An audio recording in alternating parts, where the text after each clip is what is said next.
Okay. I gotta move this. So, 1 second, people.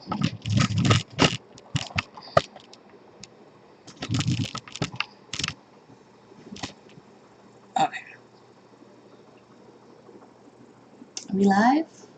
I believe we're live. Let me check on the phone since something's freezing.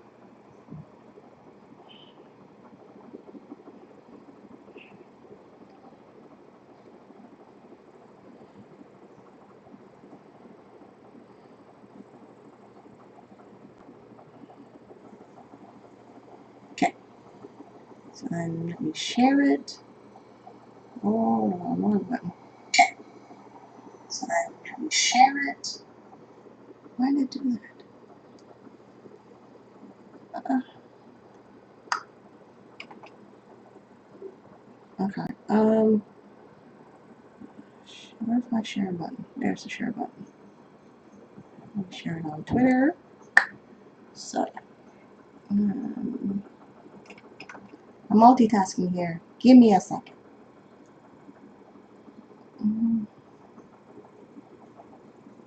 Okay. Awesome. Okay. What are we doing? What are we doing? Okay. Right. Let me read my title, then I can know what we're doing. Since I wrote the title like a week ago. My progress of getting out of debt, rebuilding my credit, being super intentional with my money, planning my budget for July, and then,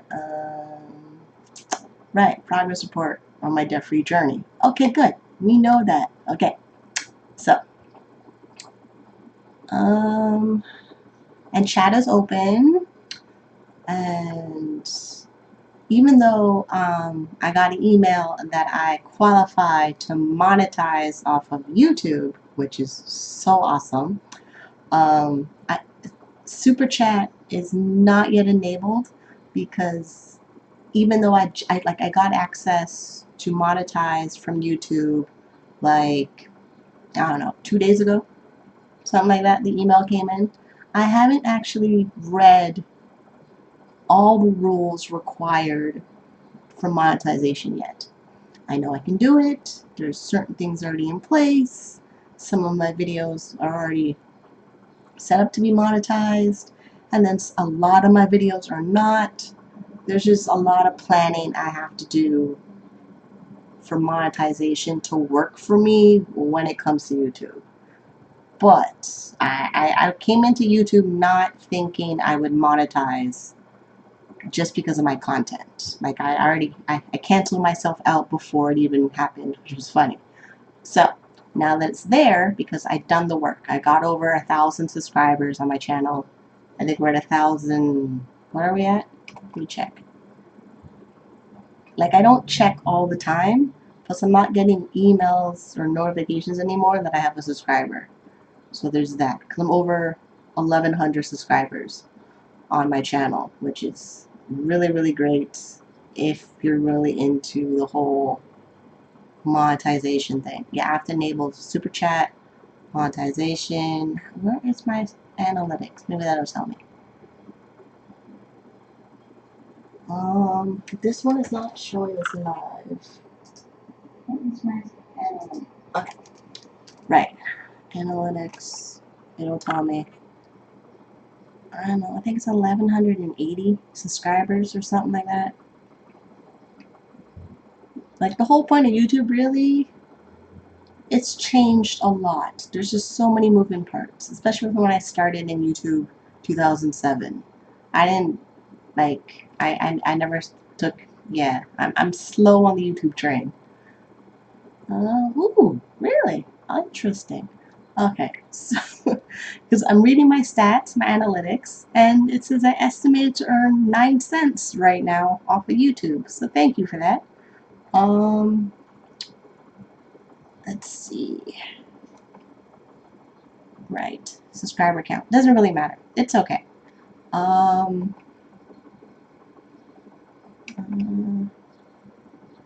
Okay, subscriber stuff, channel data, and there's a lot of data that's like, it's just, It's a lot of spreadsheets. And bar graphs. It feels like a math class. And I really just want to go through the budget for June, what happened in June. Let me plan my budget for July. Um, just, yeah, I mean, I don't know. Like, I woke up, did I wake up at time? Yeah, I woke up at 8 o'clock. I did some dishes, I made some breakfast. I scrolled on Facebook a lot. Like, my life is, and then, oh yeah, 8 o'clock in the morning, someone messaged me on Facebook about asking me, what was she asking me again? Let me find it. Yeah. Hey, I saw your comment on a group. How did you overcome your fear of performing on camera? Are you happy with the money you make doing webcam? Do I have a blog that you can follow? Oh, right. Hold on. I didn't tell her my blog. My blog is wealthycamgirl.com, and my channel is YouTube, mini on cam. Yeah, I just said that now. Okay, great. Right, the budget. June budget. Let me go share the screen so you can see the budget. Yeah. I should really rename that. That's okay. Oh, what do I look like? Because I want to make sure I'm not like interfering with the budget. And I can't see chat. There's all this stuff. I can't see a live chat. Like, I need a live moving chat. As live as possible. Okay, I need a live moving chat. As live as possible. Okay, this works. Okay, I need a live moving chat. As live as possible. Okay, this works. Okay, I need a live moving chat. Here's the thing. You don't need to be really that smart to run stuff on YouTube. You just need to get it done. So yeah, June, my household income was $2,333.12. I ended up spending $2,454.84. And based on that math, I would be like not a zero-based budget. But I also had cash from the previous month. That's not right. Hold on. Actual household income minus what I spent. Yeah, that's a negative. It shows as a negative. But I had cash left over from the previous month. I did not use my credit card. So this is just what the budget does. But if you know you have cash that you're using the previous month and you just add up your spending, sometimes the numbers just look the way it does. Yeah. This part, like how it shows a negative number of like my actual income versus how much I spent for the month, doesn't bother me because I know I had cash the previous month left over. Like, yeah. So yeah. And things were moving the way it was, where extra money came in the month. Like, there was over $800 in gifts that came in for the month. So there's that. And then my webcam income, I was lazy on that. Seriously. Did I put that in there? Yeah, I did. Right. So this came in, $55.85 came in from cams.com, and then I still have to make payout. Like I like how I'm tracking my webcam earnings of which check needs to come in and then when the last check came in, so I'm on track. And I dropped working I'm Live. I did. I had to because of the payment method. They only pay with an e-wallet company. They don't offer check in the mail anymore. The e-wallet companies are giving me troubles. I like to make money with the less trouble of getting my money as possible. So that's just what we're doing. And then I added this new little cute thing on the budget sheet that tracks my spending for the whole year. Now I just added it, so you're just gonna only see this for, right, these dates are wrong. Oh, right, so for now it's gonna be from June. Wait, that's why it's in July. Oh, I didn't do June. Okay, hold on. Why is it there? You know what? Sometimes the spreadsheet just has too many formulas. It does. Your spreadsheet does not need to have a whole bunch of formulas. You can pen and paper your budget. I'm just saying, if you're looking at my budget and you think, oh, it's so fancy and complicated, because I made it that way, because I'm always at my computer. But typically I grab scrap paper. Scrap paper usually comes from when I open the envelope. And you know when you get a bill pay, they put an envelope in there so you can mail them back the check. I typically use that as my scrap paper because you get so much junk mail coming to you in the mail, and sometimes if they want to like they want a donation from a hospital or the bill that comes in, there's always extra paper in there. Uh, yeah, I tend to use that as my scrap paper and just do my budget that way because of how my money comes in. Yeah, there's that. But I'm trying to simplify things and then be mindful of I'm self-employed, I run a business. Um, my webcam earnings, the way that I'm doing my accounting for my webcam earnings is that my webcam earnings is under my personal income tax, and then my affiliate marketing income is on my business incorporated income tax filing. So there's a lot of things that are moving parts that are going on that I'm still planning it out. I may not share it all because you really don't need to know how it works. But for the world of working as a webcam model, being an affiliate marketer, leaving a 9 to 5 to work for yourself, a lot of people don't know how to do their financial management. It's even though it's money comes in, you spend money. So when you spend money, you're subtracting from the money that you have. Yeah, like it's a whole thing. Right. So I ended up and the only reason I do these spreadsheets is to like I'm bored. Let's face it, I'm bored. I'm doing these spreadsheets because I'm bored. Yes, I need to track my spending. Yes, I need to make sure that I'm saving for retirement. I have an emergency fund. I pay off my debt. I build my business income. I travel more. I get my hair done regularly. There's things that needs to get done because of where I was coming off before in my mental illness, because that was chaotic mess where I wasn't paying rent. I was almost being evicted from my apartment, and then getting government assistance to make sure I didn't go homeless. And now things are not better. They're moving in little steps. Progress is progress, especially if you're moving forward in a direction that moves you forward. There's that. So I just, because of like, I've been working for myself since I was 18. Then I got my mental illness. I was still working for myself. I just had to stop working for myself, use my resources, access services, be on waiting lists, then reach out to family even though they were part of the problem of my mental illness.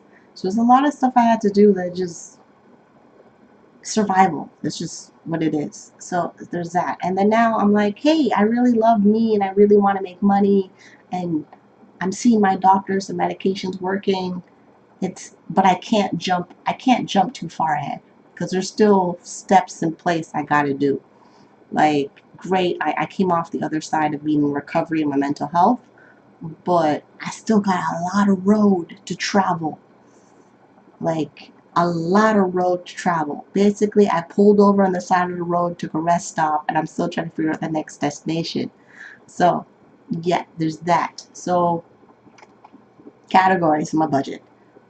They're coming off of the life pie chart from Oprah's Dead Diet. You can probably go find that. That's why I made my categories of how I spend my money, and then how I broke it down, where I remind myself of things that I must save money every single month. I follow Grant Cardone, so his video he has out on his channel of how to become a millionaire. I tend to watch it a lot. Then my book from Laurel Langelmeyer, Millionaire Maker. I tend to read her book a lot, keeps me on track. Now she does YouTube lives of her workshops, which are awesome, so I tend to watch those because um, the way my life is set up and the way that I make my income, and based on my age, my financial targets are larger than if I was 18. 18, I only had to make $100 a day. Now that I'm going to be 35, I gotta make like $500 a day.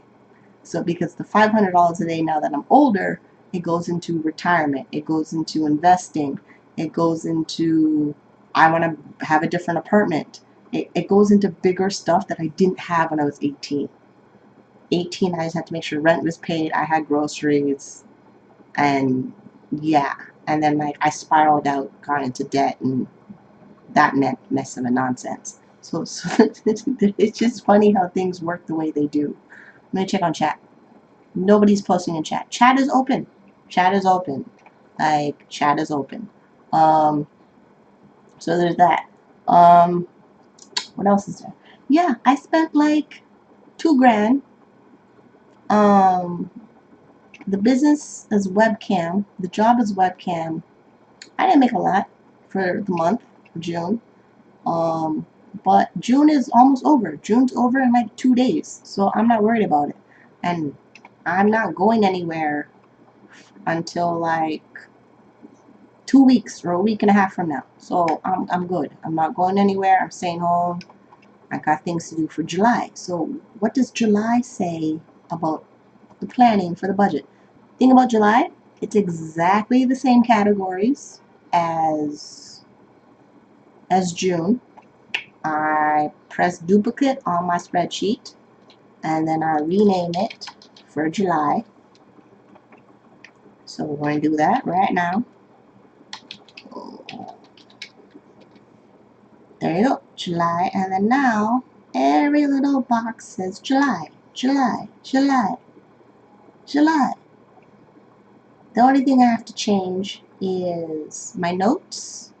So I keep track of certain things that happen in July. Like July, there is a tax credit coming in on July 5th. Then, oh, come on, July 5th, crap format. All this stuff, this fancy stuff in the budget, not required. It's really not. It's just fancy busy work in the budget. And then, right, we have 2 tax credits coming in July. All right, and I refiled. What I didn't talk about was in June, I had to reassess my taxes. So I had to go back and add my webcam income on my tax return. Pretty easy because I did it in the same software that I filed my taxes with, because I wanted to make sure. I tend to file early. Like the minute the website is open to file your taxes, I tend to file my taxes. I'm probably going to do it. It depends. I don't know. I tend to file early because I want my refund as fast as possible if I get a refund. Or I want to know right away if I'm going to owe taxes, why I file early. I just tend to file early. Where my dad used to file my taxes. I was like, why are you filing so early? Well, all the paperwork is here. Once I get all the paperwork, let me file my taxes. And I do monthly bookkeeping at Wave Apps for my webcam earnings. So I always tend to know what's going on with that. Yeah, and then I'm always checking my credit report. I'm always checking updates on the payments on my student loan. So I tend to always know where money's coming from, where it needs to go. I just have to work and make money. So there's that happens a lot. Like, I'm always aware where my money is, where I should spend more time working than worry about the little money that I'm have coming in. Because yeah. So how do we do this again? Right. July. I tend to, let me change the color. See, like this stuff, you don't need to do it. All the little detailed stuff in the butt, you don't need to do it. Like, really, just pen and paper your budget. Really, just pen and paper your budget. Okay, good. So there's $5 in my medical thing. Oh, okay, cool. Okay, I'll check this later. Let me read it anyway. Let me read it. I picked it up already.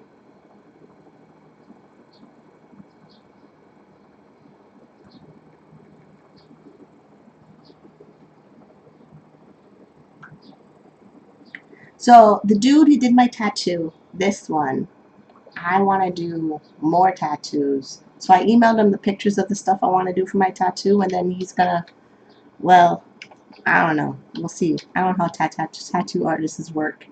But yeah, July. This is my miscellaneous category. So there's that. So I'm trying not to answer that while I do this. Yep. So this is how I do my budget. Same template, same categories. Certain expenses are fixed, so I don't really need to change them. So before the budget starts, wait, income. Before the budget even starts, right, we're supposed to change this.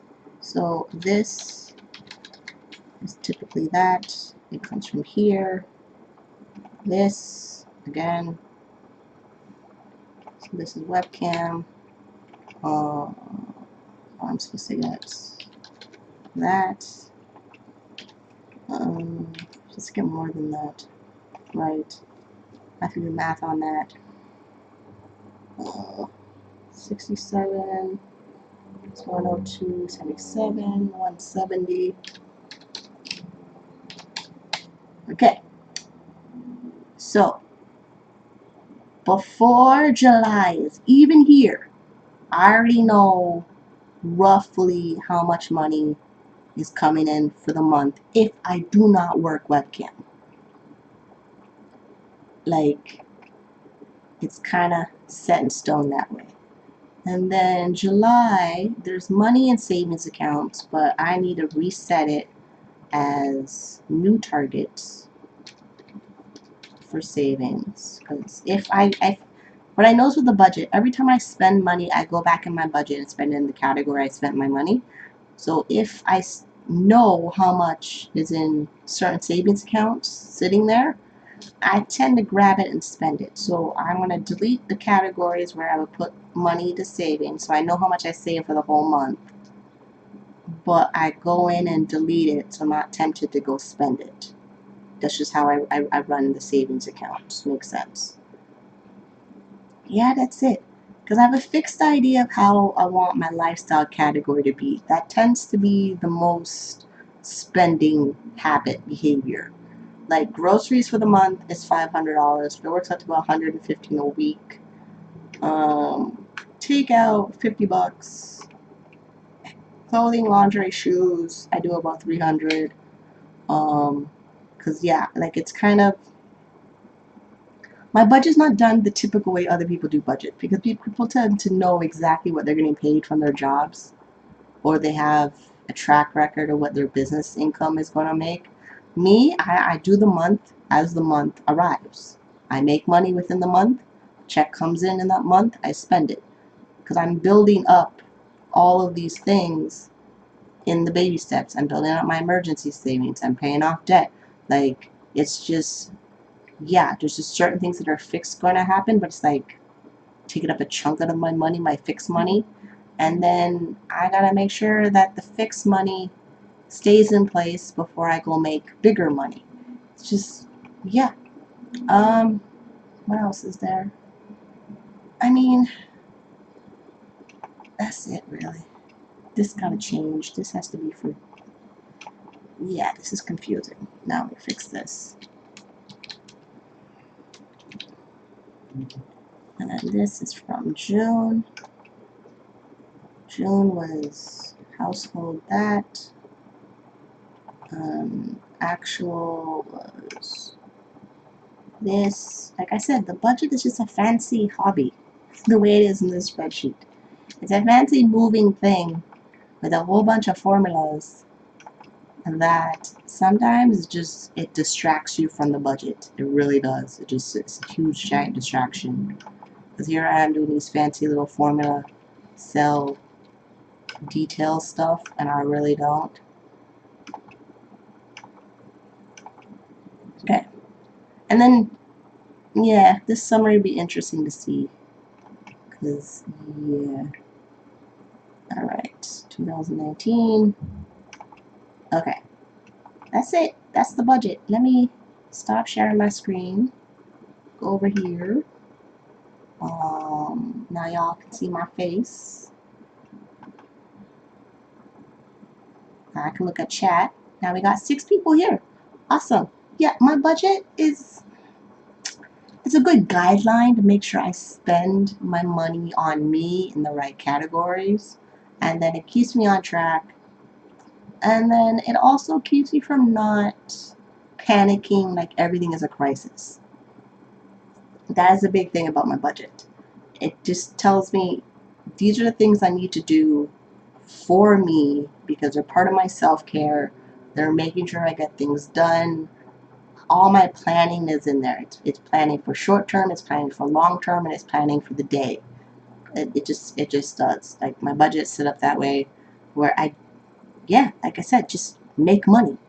Because I could fuss and whatever him and haw about certain categories in my budget, but the category doesn't mean anything unless there's money there for the category.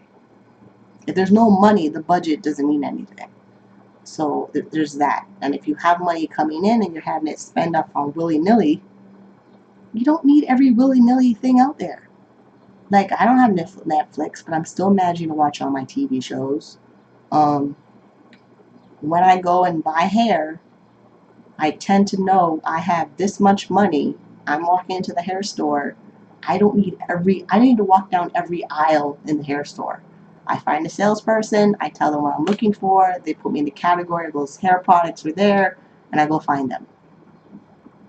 And now with like watching YouTube reviews on products and stuff, you've already educated yourself on certain products, so when you actually walk into the store to go buy something, you already know what you're buying. Food is the same thing. I'm eating the exact same food items I've been eating since I was a child. I still have my Cheerios. I still got my shreddy wheat cereal. I still have skim milk. Like it's not gonna change. They're just like if you can limit your choices and decisions, where all you have to do is get in, get out, and get done, makes life so much easier. Like yeah, I went through my budget and we fussed over that I spent $2,400, but I only made $2,300. I'm not worried about that. I still gotta focus on my income target of make $100 a day, put money in retirement, save for my business. My business capital, right? I hate that word, but the money I need to grow my business, I need minimum $5,000 on a credit card, so the credit card is revolving every time I pay it off. The money is there, so I can use it the next time I need to upgrade something in my business. And then all my spending, if I buy clothes or lingerie or get my hair done, it's a planned thing. I don't run out and go, oh, let me go shopping. Like people that love shopping, I don't get how you love shopping. I hate walking up and down in the mall and go shopping. Carrying all those bags and stuff. No, probably because I do everything on foot and I transfer it on the subway station where I need to make sure I'm minimal everything. Minimal shopping, minimal time outside, because I don't want to be around the people. I don't want to be outside if I don't need to. It's get to the appointment, come home. Travel, vacation, come home. That's it. Like, I don't get how people are spending so much money. Another thing I think of is you're bored out of your mind, so you go shopping. Well, enjoy being bored. Sometimes it's good to enjoy being bored. Like, yes, sometimes it's good to just enjoy being bored. And then my credit, funny thing about my credit, it's improving, which is awesome. But certain loans that I have, I really don't want to keep sending them payments. I mean, I'm very happy to use the money for what the money was used for, but the payment plan, I need to get out of it. So this is where me getting a mortgage, no, no thank you. NASA, I can do so much other things with that kind of down payment money, pay a monthly mortgage, then on top of it, I'm responsible for maintenance, and then, ooh, right, if I want to sell the house, there's that. There's too many, no, give me a rental, tell me how much the money is every month, put me in a lease for 1 year, lock me in, and I'm a quiet tenant. They are. Like, Toronto homes, they're $1 million. Grandma had a home downtown. She sold it. I don't know why. It was a triplex, which basically meant she could have had multiple families living in that one house. No, I did. Yeah, so, and she sold it. Now she has a house out in the suburbs that's $500,000, if that. Maybe a little bit more because you renovated the basement and the kitchen. But yeah, and my plan now is because of my vision of making millions of dollars is to buy the family house in Jamaica, kick out the family out the house in the family house in Jamaica, turn it into a bed and breakfast, um, and then my grandma's house, probably pay off her mortgage if she still has a mortgage, and then my dad's house, probably pay off his mortgage, because I look at it this way: if these three properties are my inheritance, I'm gonna have to do a lot of legal preparation to outsmart my family members who could probably come in and say they want the house too. But I've learned that if you have money and your family is going to debate over certain items in the house, like in the estate planning, of like discussion of the wills and stuff, because my family's not really going to make a will. They don't really think that way because they think if they make the will, they'll die in 5 seconds. So there's that.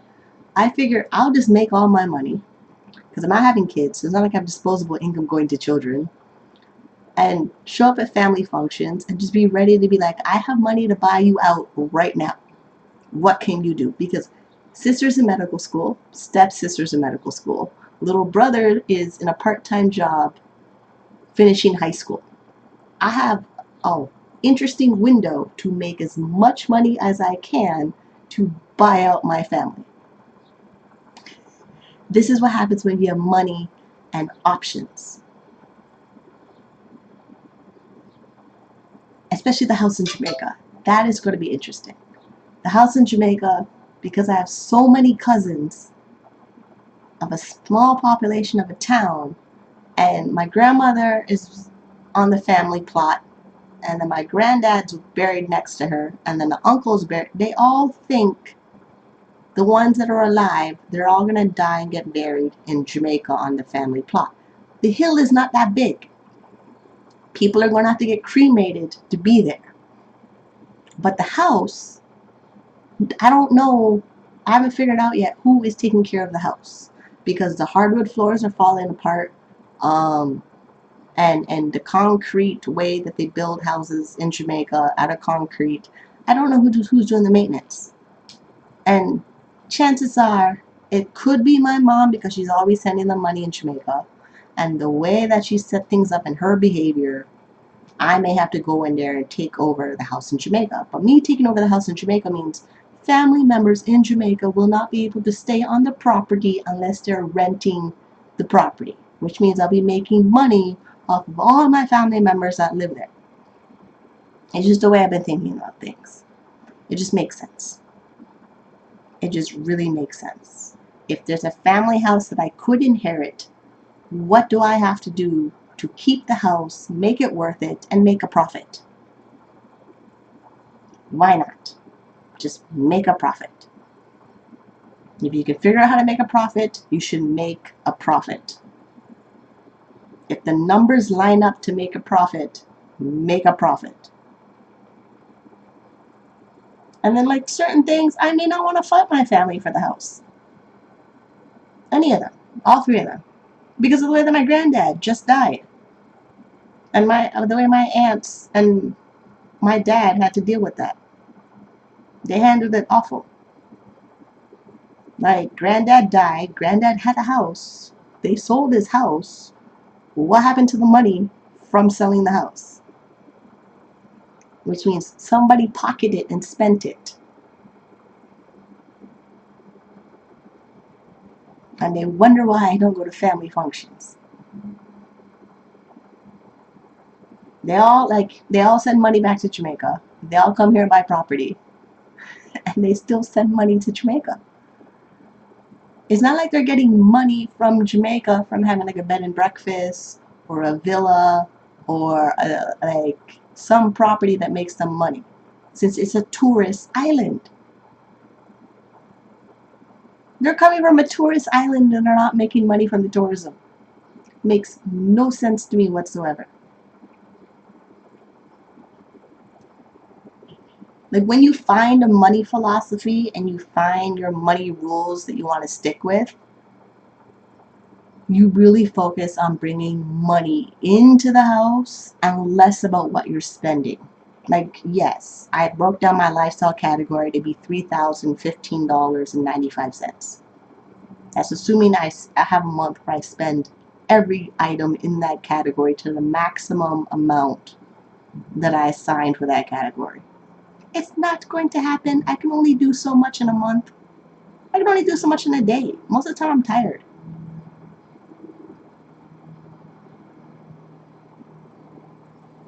Like, really, most of the time I'm tired.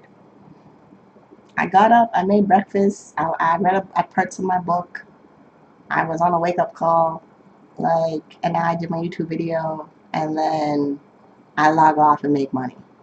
And then long weekend, depending on schedule of skydiving boyfriend, he may or may not come over. Then I gotta worry about if I'm gonna work webcam, am I working my regular 10-hour schedule, or I'm gonna put in extra hours and work longer because of the way that I want. 5 companies pay me by check in the mail, and I want to make sure that every week there is a check in the mail, which means my schedule of leaving the house increases a little bit because the amount of checks that are coming in the mail.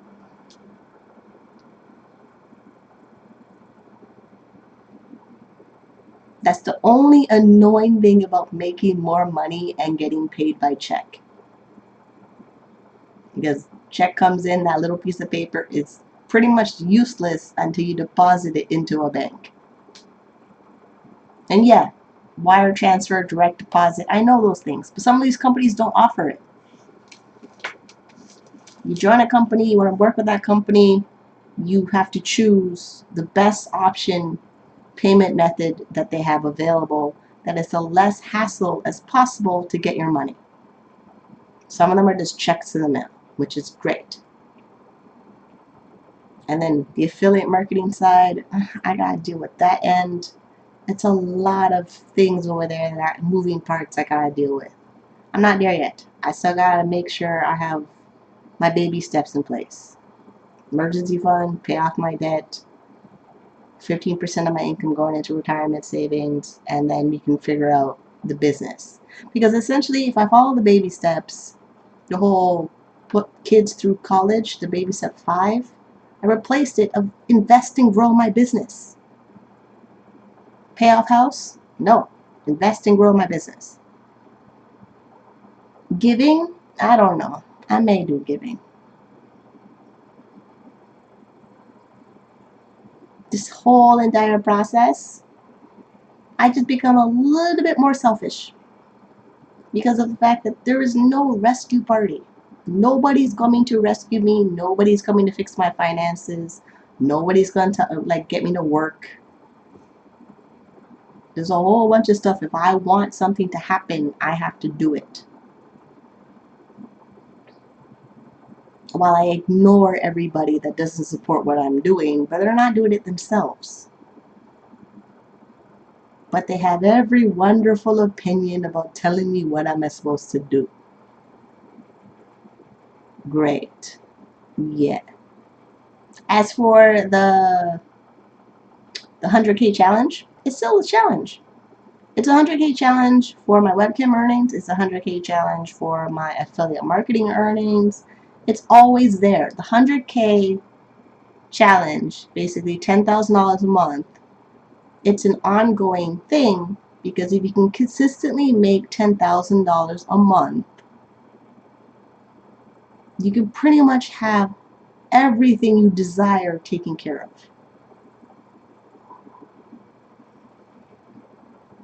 Like everything. Especially if you set up your 100K a month challenge based on you earning income that's within a business, because all the tax benefits you get by being a business owner and having your business entity set up properly to take advantage of all the wonderful tax codes available for you if you're living in USA or Canada.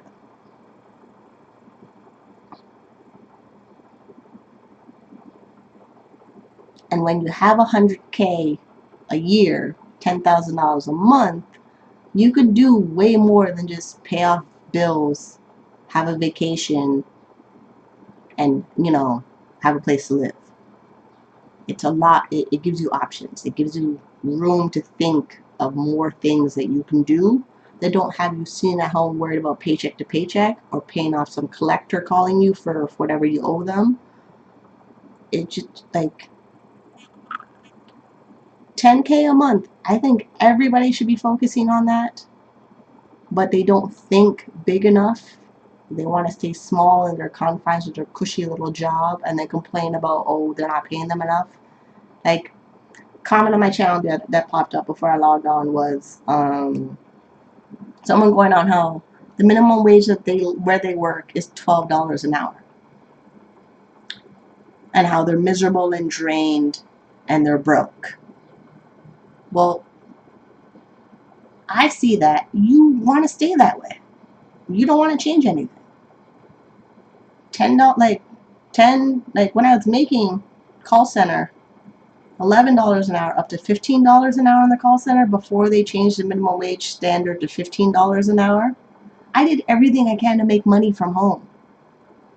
Webcam, affiliate marketing, those checks had to come in when I was, before I mentally combusted and burnt out from my psychosis and my bipolar disorder.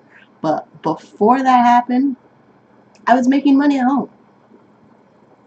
The job outside the house paid the rent, paid the bills. I came home, I made money. That took care of everything else. So if you're in a place where you're making money that you're unhappy, change it.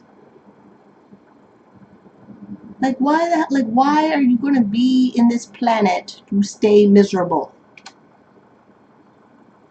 If you're living on this planet and you have a desire to live on this planet and you're miserable, that is your problem. You're going to have to change it.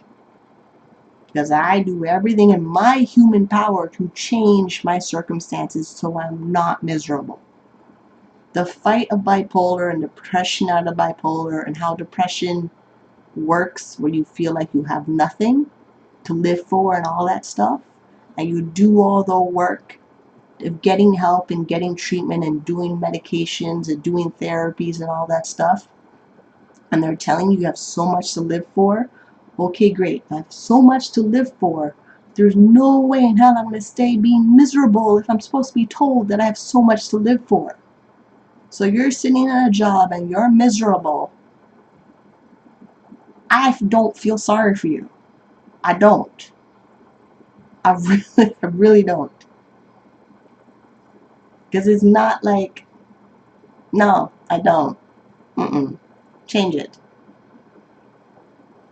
There's so many options. There's so many things. You're watching my YouTube video and you're telling me that you make this much money minimum wage and you're miserable and broke. That is your problem. I will not jump in and be like, oh, empathetic. Change it.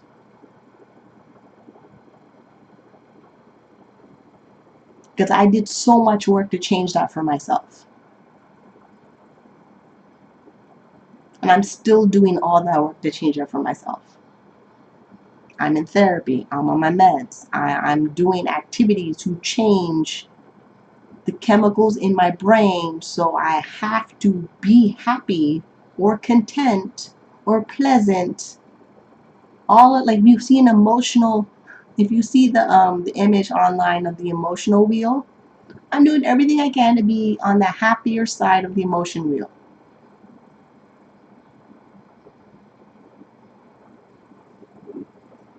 Like once I take care of, I have a place to live, I got food in the fridge, my hair is done, I got clothes to wear. Everything in my power is about making sure that I'm happy and content and not around toxic people and good healthy relationships and doing things that move me forward, that I have experiences and memories that are happy.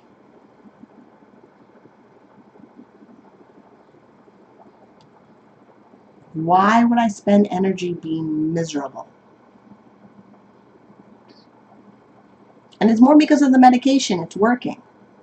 And then therapy, it's working.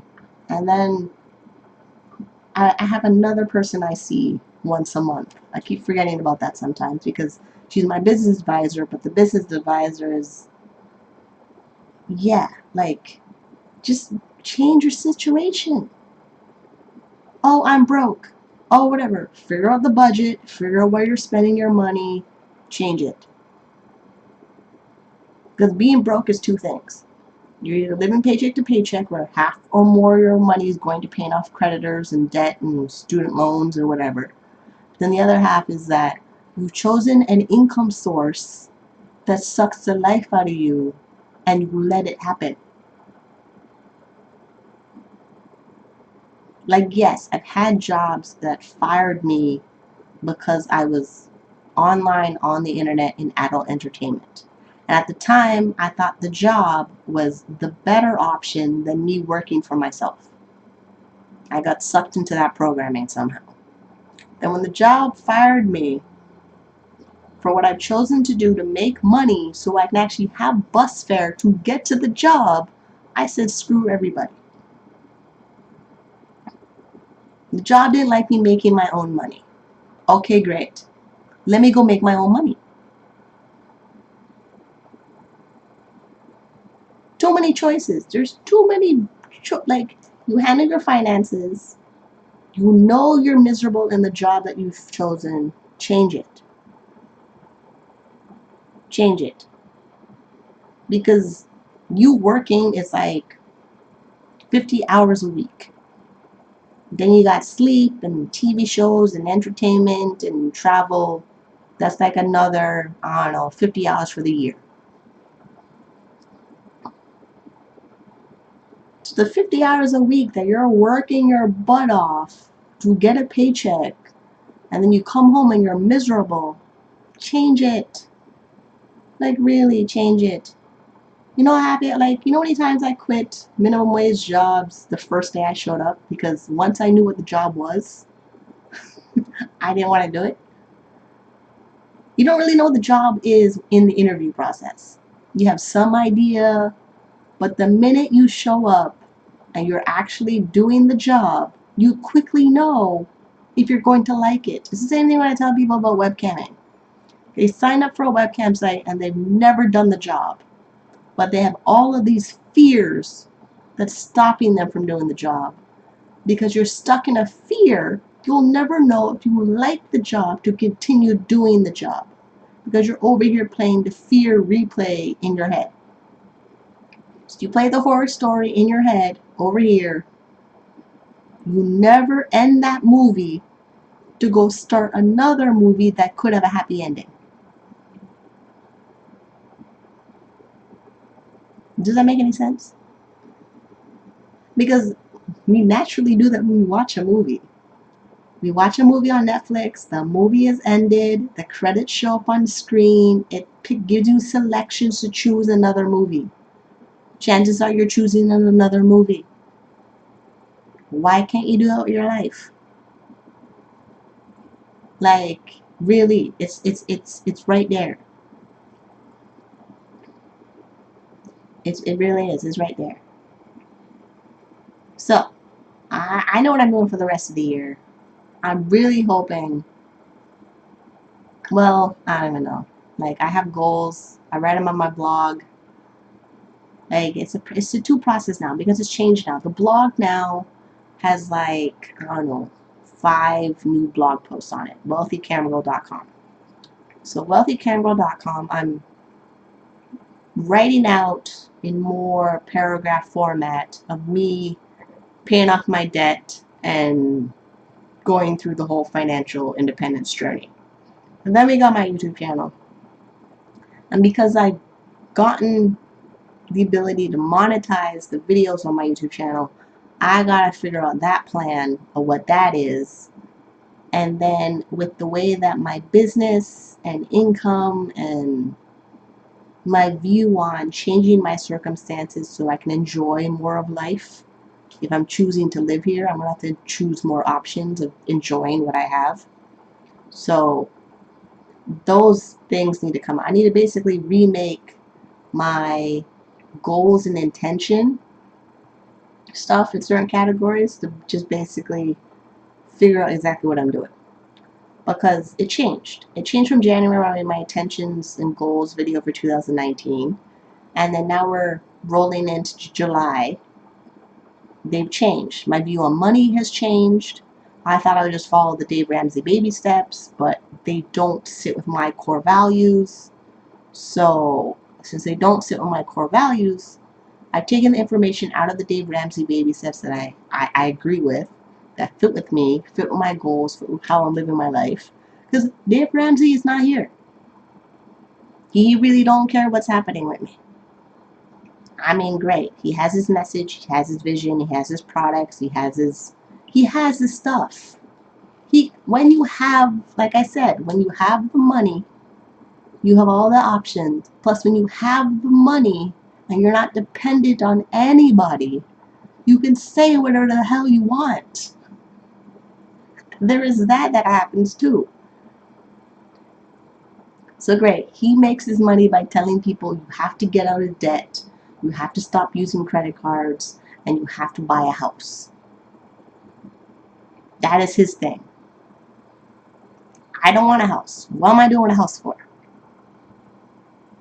I really don't need to walk into a bank, beg them for a mortgage, get stuck into 15-year mortgage plan when I can just go month to month renting a place, and if anything go wrong or broken in the place, I call up a number, I make a request for maintenance or whatever the problem is, and they come fix it. And if they don't come fix it, I can go to the landlord and tenant board tribunal and pretty much put them in a court case where they have to do what needs to get done. Or they turn around and do it to me. If I don't agree to the agreement of being a tenant, they can either send me to court and we hash it out in the mediation room, or I don't live here. So much easier than some stupid ass mortgage that you're locked in for 15 years in that one location, paying off this mortgage, working in some job that you don't like because you have a mortgage. Because I'm pretty sure most of us grew up that way. Mom and dad are gone to work. They tell you to go to school. You never see them because they're busy at work to pay off a mortgage.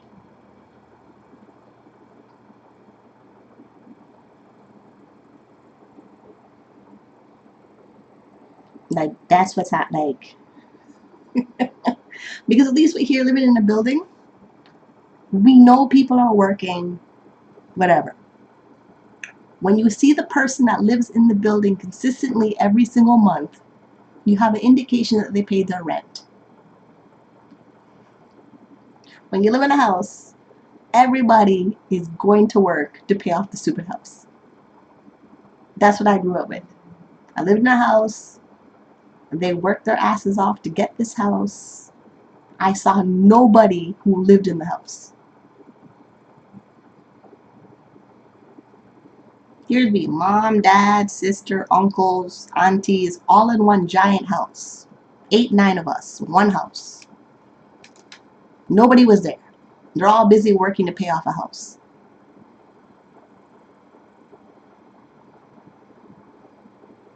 Me renting, I see more people that live in the building than when I was living in the house.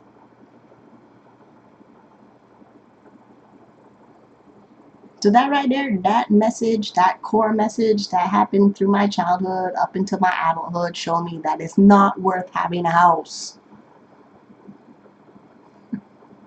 There's no indicator that shows me that having a house is worth it.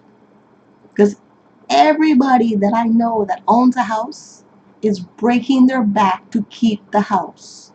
Whether they're renovating the bathroom, they're renovating the basement, they're doing something in the garden, they gotta repave the driveway, they gotta fix stuff on the roof. My dad fell off the roof fixing something on the roof because he wanted to save money not to hire somebody to go on the roof and do the thing. He broke his foot. Like, he broke his foot trying to fix his house. Why? No, let me call a number. Let the maintenance man break his back trying to fix my little apartment. Because I'm just not doing that. Pipes burst. Yeah. I call the number. They come up because it's an emergency thing. They turn off the water. They call the plumber. Plumber come like an hour later or whatever because the plumber's on call all the time, living in an apartment building. And then they fix it. So much comfort and convenience renting that you would never really get having a house. The house is a continuous needy thing. Yeah, he was lucky to broke his foot, but the thing is, he works in a very, like, the job that my dad has and the salary that he's claiming to have, he could have hired somebody to do the thing on the roof of the house.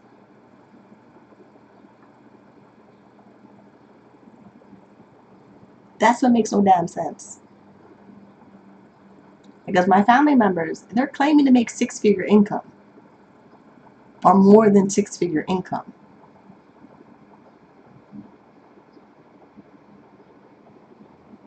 So my idea, you're making over 6-figure income and you broke your foot because you had to fix the roof of the house and you couldn't hire somebody to do, like, when you hire somebody to do the job, they're signing up that I like doing this job. That's the way I see it. I call somebody, like, I want to paint my place again, and I'm looking at, there's a company called Paint in One Day. And they come in, they paint your thing in one day. They send enough people to come in and paint the place in one day. I could paint my apartment. It could be a little fun little art project. I don't want to. I'd rather work, make my money, $300, $400, whatever it is, to have people come in, paint my place, cover it in plastic, do what they do, paint it, and I don't have to worry about it. Because I don't see the point of going to the paint store, carrying those little paint cans that are heavy. The paint cans are heavy. I don't drive. Why am I going to the paint store to pick out paint samples on the wall, figure out what I like, when I can just hire somebody to come in? So when I hire somebody to come in, they give me all the paint samples. I pick the color. They carry the heavy paint cans. They carry the heavy plastic. They do all the little masking tape thing they do on the wall. They get the rollers out. And their whole job is to paint my place and keep my place clean while they're painting the place. I don't break anything. I don't strain myself carrying paint cans. I don't have to worry about throwing out paint cans. And my place gets painted. It makes no sense to me when you're making so much money and you're doing jobs that are risky and unnecessary. Yeah, I don't get it. I really don't. I really don't. Because my plan also, if I make enough money to buy out my family, to get the family houses, Jamaica, two in the suburbs, if they're not worth being a rental property where I make a living off of it and I hire a property manager to take care of those properties, I'm selling the houses. I am selling the houses. The house in Jamaica is a little bit odd because my family members, my grandma, my granddad, they're buried in the family plot. So that property would be interesting to see what happens to that property because I'm not exactly sure who in the family is really going to take care of that property. I had an idea it could be my rich uncle because he does have a lot of money and he has a lot of properties around the world. But I figured if he doesn't want the house and he hasn't done anything legally to protect the house now, I have a shot. I have a shot at getting the house.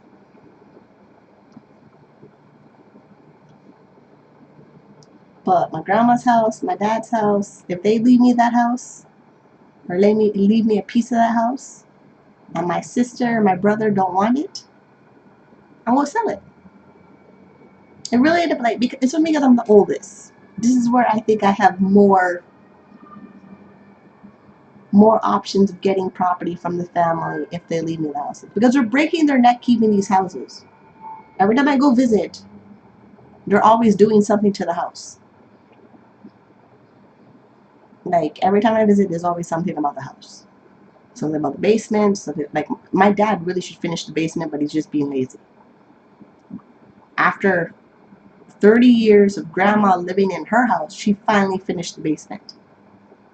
Like they all buy a house with an unfinished basement and they take a lifetime to finish the basement.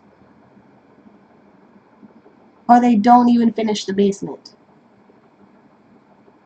Again, I don't see at least when you're renting, you know you cannot change anything in the unit that you're renting because it's not yours. And if you do change anything in the unit that you're renting, chances are the landlord will come after you and sue you for changing something in the unit that you're renting. Because it's not yours, it's the landlord's. You can't change anything unless you get permission from the landlord to change anything in the unit you're living. Renting is very clear cut. Like, clear cut. But break your back to get a down payment, 20% down payment down, then go to the bank, you'll get a mortgage, then go find a real estate agent who takes 6% commission from finding you a house that you buy, bidding war between, if it's like you're buying a house from somebody who already owns it, they want to offer, you give them an offer, it's all back and forth till they accept the offer, then you get the house, then you move in.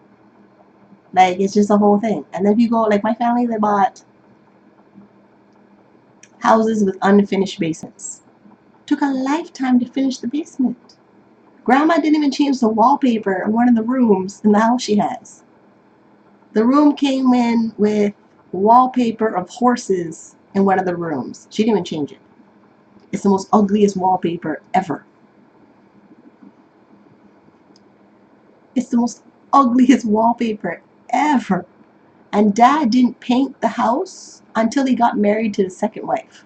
Which tells me the second wife is the only reason why my dad painted that house.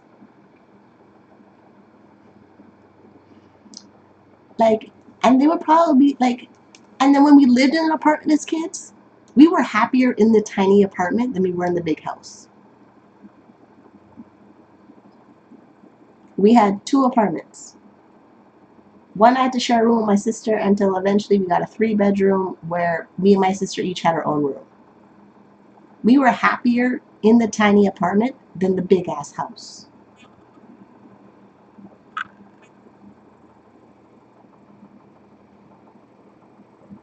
Like just so my whole life experience of growing up and having houses and watch my family break their back to buy a house. Dad moved in back with grandma to buy his house. Mom shipped off to the US to go make more money, sent me off to my dad's to buy a house. And the brief window of us living in a rental apartment, we were happier.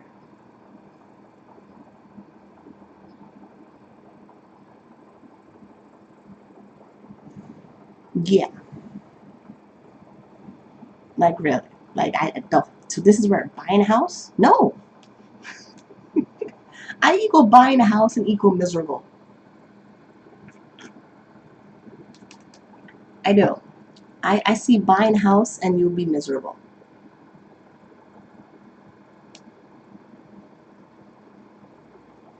Yeah, I don't see buying a house and equal happy. They just don't. It just don't work for me in my head. They really don't. That's probably why I've been here for so long. Rent control apartment. Rent's gonna be $877 in August. Electric bill's like $40 every other month. A whole lot happier. Like the math just equals. Every time I do the budget and I check out my housing cost, it's as low as it could possibly be based on the marketplace right now. Because rent right now in the city is like $2,500. I'm not worried about it till I make $10,000 a month. Because when you're making $10,000 a month and my rent's $2,500, it's not that big of a deal. My budget is indicator of me taking care of myself. Not that big of a deal. I can live off $1,500 for myself for the month. I'm good. Take care of everything that needs to get taken care of. 1,500. I'm good. And then the other 15, 3,000, whatever.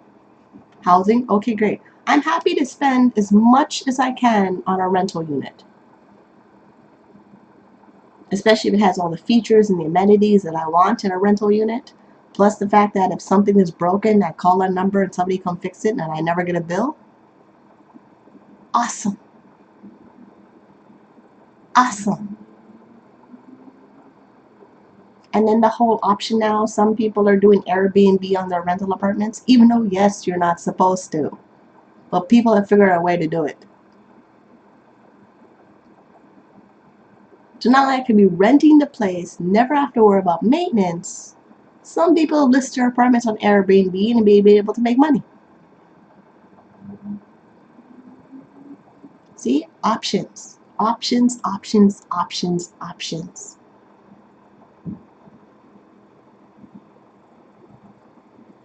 Like the whole people thinking money is evil. You guys were being stupid. It's not. Money is options. Same way when you walk into a McDonald's and you can't figure out what you're going to pick off the dollar menu. Options.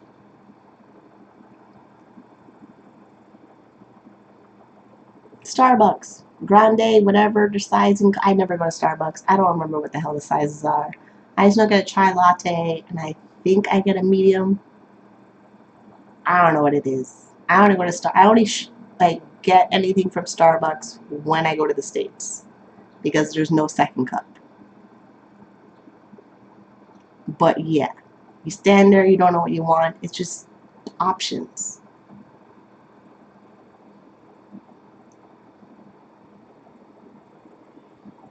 That was like that's the most like every time I got money, that was the only thing I liked. I got to choose what I want when I had the money. Tell the money where to go, spend it, have money left over.